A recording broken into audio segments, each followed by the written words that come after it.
Hi guys, today we're going to do a beginner's drill. It's called, or I call it, Houseboat.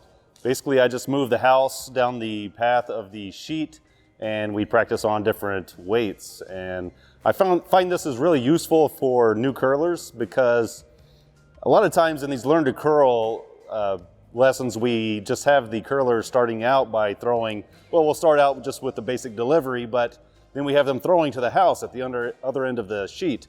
And so I kind of compare this to basketball where, we wouldn't start a new curler or a new basketball player out by, learning how to dribble and then start shooting three-pointers, right? So what I like to do is start with the house maybe about 10 feet beyond the hog line, have them throw to that, then go about halfway, 3/4 of the way, then over the other far hog line and so forth, so they can slowly build up to that three-point jump shot.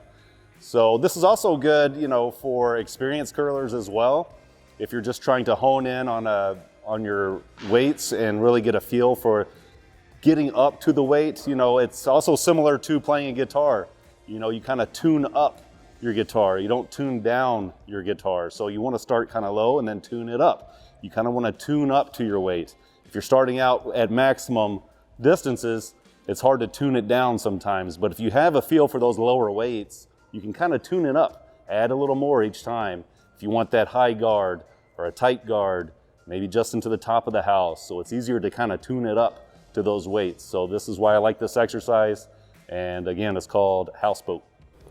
Okay, so as I had mentioned, this one's called,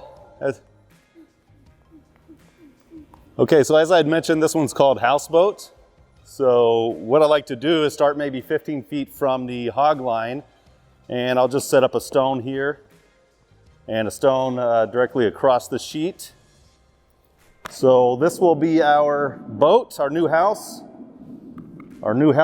which will move along down the sheet of the ice. And so I know it's about 6 steps for the house here. 1, 2, 3. 4, 5, 6. So about right here would be the front of the house. And of course it doesn't have to be perfect, but ultimately this would be the front of the house. The ring would come up here, come around, and be back to here. Right, Zoe? So we're just going to pretend a house is here. The house is right here.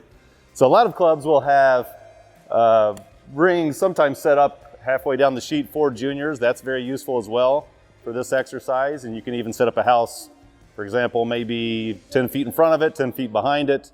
That way you only have to move it twice. But ultimately what we do is we just have the curler throw it to here, 4 to 8 stones, then move it up about halfway down the sheet. Another 4 to 8, close to the hog line, 4 to 8, and then in front of the house, do that again, and then to the actual house. So we're progressively getting closer and closer to the house, and we're creating those muscle memories in the curler so they'll better be able to add more weight to get to the house rather than trying to take it off. Because a lot of times curlers, they see the house is so far away, they just start launching it, and it flies through the house and hits the board. Well, we want to build up to the house, not try to build down from the boards. So that's why I find this useful, and it's very useful for the front end as well. Front end players or your lead to build up to just getting over the hog line for those high guards and then come around for the tight guards. So you can get a couple guards in front of the house. And so those really lightweight shots, it's really good to have that muscle memory for the really lightweight shots and then build up to that before the house. So I hope you find this useful, and it's called Houseboat. You okay, sweetie? Yeah. And good curling. Yeah, but the ice is really slippery. It is really slippery.